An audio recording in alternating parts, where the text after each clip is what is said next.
এত বড়ও আছে।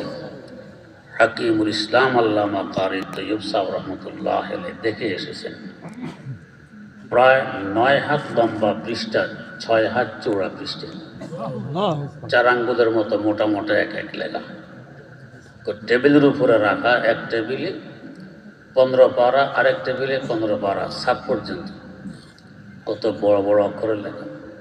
তো ছোট অক্ষরের লেখাও আছে, বড় অক্ষরের লেখাও আছে। এই কালামুল্লাহ হল গোটা সৃষ্টি জগতের রূহ। রুহের হেফাজত দেহের তুলনায় অনেক বেশি করা লাগে। রুহ যতক্ষণ দেহে থাকবে দেহ সতেজ থাকবে। রুহ দেহ ত্যাগ করলে দেহ ফুলবে, পচবে, ফাটবে, একসময় দেহ তার অস্তিত্ব হারিয়ে ফেলবে। রুহের হেফাজত বেশি দরকার। কালামুল্লাহ সৃষ্টি জগৎ রূহ পাঠাইয়া আল্লাহ পাক হেফাজতের দায়িত্ব নিজের কাছে রেখে দিলেন। তিনি বলেন, ইন্না নাহনু নাযালনা যিকরা ওয়া ইন্না লাহু লাহাফিজুন। কোরআন আমি অবতীর্ণ করেছি, কোরআনের হাফেজও আমি। হাফেজ মানে রক্ষক, যে হেফাজত করে তাকে বলে হাফেজ।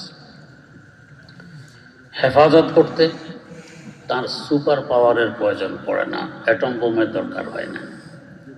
এই উম্মতের কচিকাঁচা ছেলে মেয়েদেরকে দিয়ে সংরক্ষণ করতেছেন। তিনি বুঝান যে আমার কুদরত আছে, আমি পারি। নমরুদের মতো শক্তিধর খোদা দ্রোহীকে দমন করতে অ্যাটম বোম ব্যবহার করতে হয়নি। একটি দুর্বল ল্যাংড়া মশা যথেষ্ট ছিল। তো কোরআনে কারিমের মতো হেফাজত এত বড় গুরু দায়িত্ব আদায় করতেছেন কচিকাঁচা অধিকাংশ অপ্রাপ্ত ছেলে মেয়েদের মাধ্যমে। আল্লাহ পাক বুঝায় দেন আমার শক্তি আছে। ইংরেজরা যখন এই দেশ দখল করে, তারা দেখে জায়গা জায়গা তাদের বিরুদ্ধে আন্দোলন, বিদ্রোহ। তারা খোঁজ নিল গোয়েন্দার মাধ্যমে কারা আন্দোলন করে, কারা বিদ্রোহ করে। দেখলো যে বিদ্রোহ করে মুসলমানেরা।